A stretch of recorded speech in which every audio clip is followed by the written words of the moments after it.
Bonsoir et bienvenue sur boursicoté.com pour cette analyse technique Forex et matières premières où nous avons donc sur cette paire de devises euro-dollar un aperçu de la volatilité qu'il y a eu aujourd'hui sur cette paire suite à l'élection de Donald Trump, avec donc des cours qui ont cassé ici la zone de résistance, qui sont venus chercher ici une zone de résistance majeure à 1,1238 avant de redescendre ici sous la zone des 1,0960 qui était la zone d'objectif depuis la cassure justement des 1,1050. Donc nous avons une grande volatilité, il fallait pas trop chercher la technique aujourd'hui.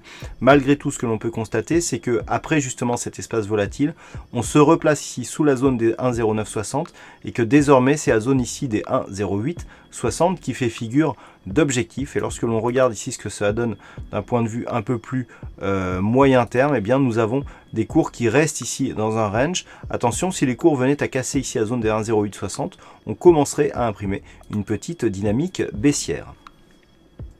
Sur le dollar yen, depuis ici la cassure de cette résistance oblique baissière, les cours hésitaient à franchir ici cette zone des 104 yens pour 1 dollar. Alors là aussi nous avons eu un espace volatile, on est revenu chercher ici la zone des 102,70 qui est une zone qui avait été déplacée donc pour coller ici à la dynamique.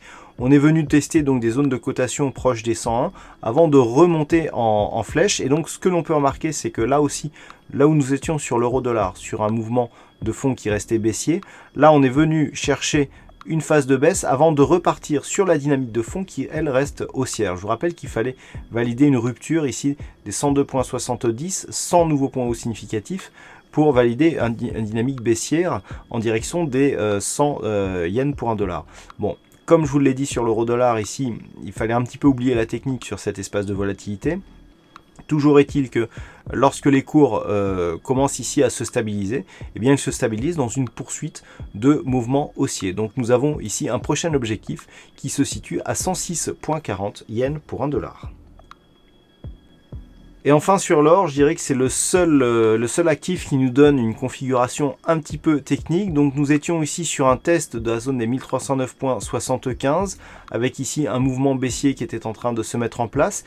Et bien donc suite au résultat de l'élection, on est monté directement, donc on a bien validé ici un contact avec cette zone des 1309,75 et regardez, on est venu valider ici cette résistance oblique. Alors cette résistance oblique, il va falloir s'écarter un petit peu, s'éloigner un petit peu pour la voir. Et bien c'était la zone qui était donnée ici par ces trois premiers points bas significatifs. On est venu tester ce niveau avant de repartir à la baisse. Donc là on est clairement sur une confirmation d'un biais baissier qui avait donné ici lieu à une dynamique, à un début de dynamique baissière sur cette phase d'accélération. On est revenu chercher la zone des 1309,75.